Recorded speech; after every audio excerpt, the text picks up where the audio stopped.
Kiimaan soo haasa'uu danda'u akkana fuula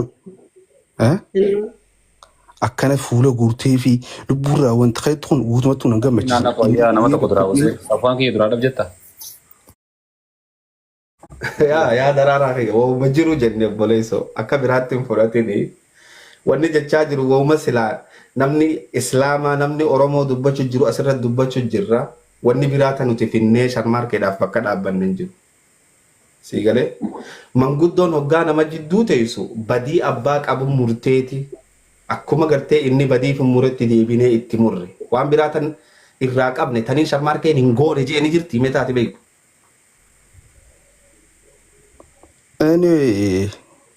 Sharmaarkeen heera guutuu qaba. Araarri heeraa fi seera qaba.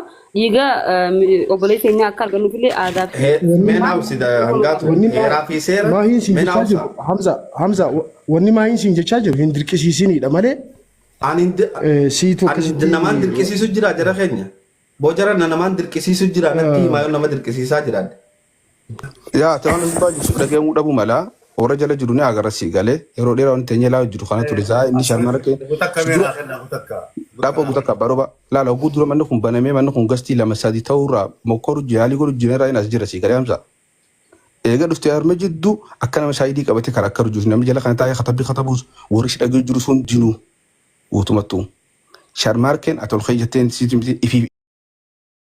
ifirraa yaadee aboo ol keeyyatti dhiifa bishin gaafa aboo kan akkas jee tartiiba haasoo akka beekutti akka golcha dilee beekutti inni godhuu qaba malee akkas godhe akkana godhe akka nama agarteemi ergamee waan nama lubbuu sadeensan dho'isuudhaaf tiratii godhee bakka akkitti gaafatti kun likkii mitiiti anaatu sirraa guutaa hottu waliin jaamee fakkaata hamsa guutuma guututti hottu uummata kana nutiitu lafa qabaate waan jaamee mul'ata obboleessa kiyya. Sila jala kan taate akkasii agartee ol baatee dubbatta ture. La akkasitti hin fudhatin jala keenya. Akkasitti hin fudhatin. Takkaffaa maahisi dhageenye yaada keetis dhageenye takkaffaa dubbachuu sodaatanii jette wanni fan faadil fan haqana siyaadhaa namni dho'isu jiru sihii jette. Haqana siyaasiyaa namni dho'isaa jiru atiinaan jette. Jecha kana dogoggoraan hin dhageemu osumaa jiru. Akkana siyaa dho'isu atii maal jechuun jennaan akkas. Jara keenya jecha naawsi yoon naawsi maa hin naawsi. Takka yaada keetii sirraa fuune dhageenye. Yoon jecha kana dogoggoraan dhagahe isinin gaafadha. Jecha kana je'e moo hin jenne diinaa ol. Waan hin jenne sagalee yoon risi deebi'u maaf diinaa ol gaafachuu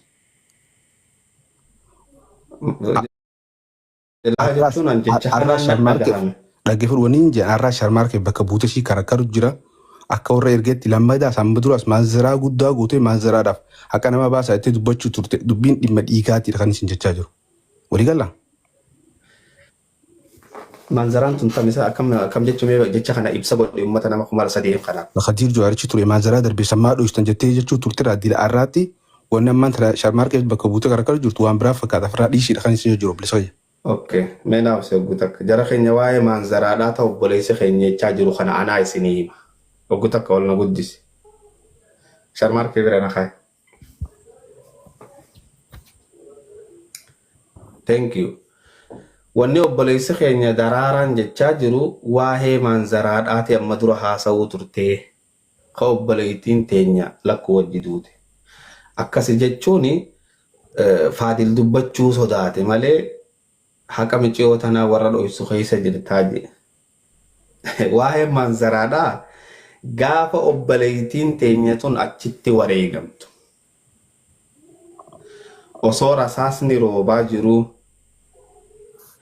abbaan nasiyaadhaa rabbi rahmataa godhuu fi Ziyaad kantiibaan magaalaa Dirree Dhawaa bakka san qaama isaatiin dhaqee siigalee achi keessatti rasaasaa fiigaa jiru abbaan isiidhaa fuudhee makiinaa keessa naqe.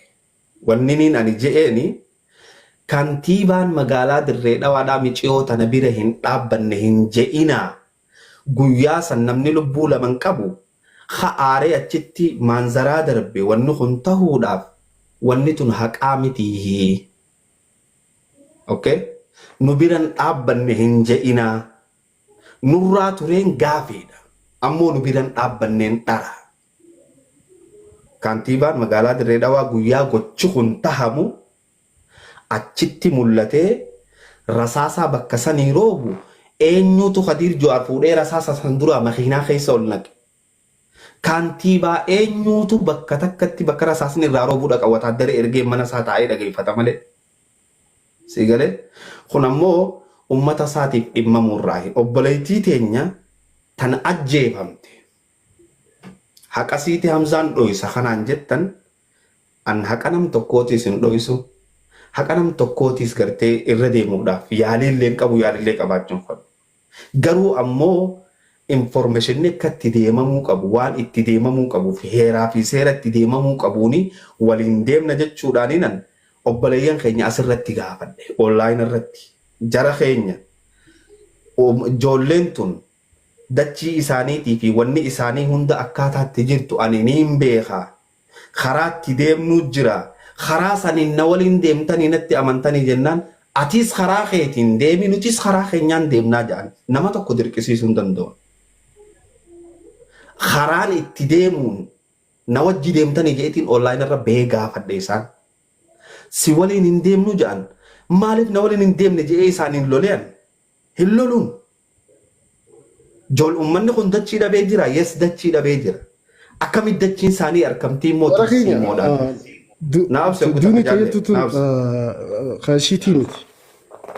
Tiktaakni khashiitii miti. Duuni. Boosigal. Tuni dhugaa ol naqe.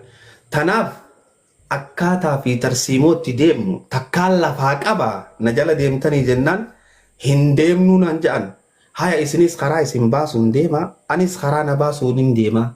Gaafa isaan nasiyaa ziyaad. Justice for nasiyaa jedhan takkaa justice for nasiyaa hin je'ina isin hin jee jiraamsaa shajjaabre. Intatteessu jechuun si duratti jirra Austraaliyaa gaafa deebite hootoo abdii kan hojii jirmaa dhoonaan karaa nan jee maleette karaa keetiin deem jennee karaa keenyaan deemne jechuudha. Yes karaa keessaniin takkaa isin khilaafeen hin beekaa. Inni dandeessuun jee barkilaafus.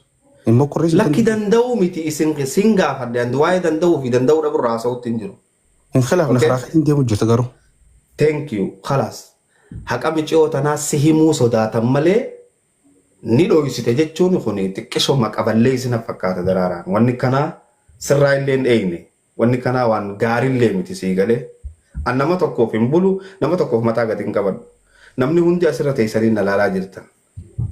Tanaaf dhimma sharmaarkeedhaa afaan maa irraa taata jechuun ammoo tuni aadaa Oromooti jara keenya. An sharmaarkee hin dubbisne wallaahi. Asirrattiin diinaa olii wajji arge. Diinaa ol baasee gaafii gaafachuu jira. Dhimmi kun nu laalla ta'anii Oromoodha. Ol bee dhimma kana keessa seenuun badiidhaa jaran. Gurbaan kun ifitti si hanne hoggaanuun je'e Oromoo guututti if hanne. Tanaa achi wanni jiru ni jirti.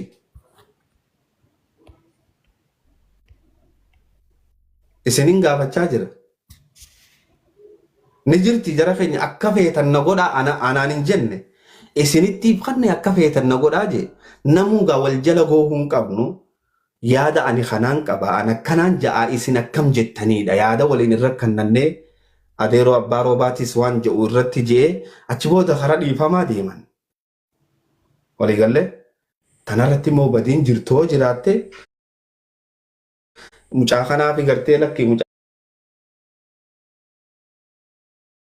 kana wanni gootee akkan taane goote warri jettan yoo jiraattan akka maahii nama jechaa jiru kan abbaan maahii jechaa jiru kanatti ol baatanii natti himuu dandeessan an Oromoo guutuu miti jechuun isin hundaa jechuu fadheeti Oromoo keessaa tokko malee isin hunda ta'uu hin danda'u. Tanaaf yaada keessaniin bakka bu'ee dubbachaa jira yoo ammoo dubbiin tiyyatuun isiniif hin taane akka aadaatii fi akka amantiitti illee wanni namantirraa himes waan fokkottuudha miti wanni aadarraa himes waan fokkottuudha miti wahuma lafa jiruun dubbadhe tun ammoo isiin akkana qabdiidha. Dhiifama obboleeyyan kee gaafadhu jenneen ol ka'e dhiifama gaafate tanaa achi immoo yoonii fi badii biraa qabdaa ergama biraa qabda namni isa erge yoo jiraate namni sharmaarkee erge yoo jiraate ebalu jaatii qubatti laadhaa quba isinii wajjitti laannaa dhume ana ala wanni biraan jirti fixadheetiin jiratti deema. Ustaazii wanti ati sirriidha. Aadaan ati gootes wanti ati amantiirraa dubbattelleen waanuma sirriiti. Har'a ammoo ani qabxii takkaan dubbachuu barbaada. Ustaaza kiyya wanti ati ammaan tana goote tun waan shaarmaarkee hin baasne yoo taate waan hawaasni hin fudhanne yoo taate atilleen ifiin dhibuu hin qabdu. Hawaasaan illee dhibuu hin qabdu. Maaliif fokas irra godhu jiran beektaa?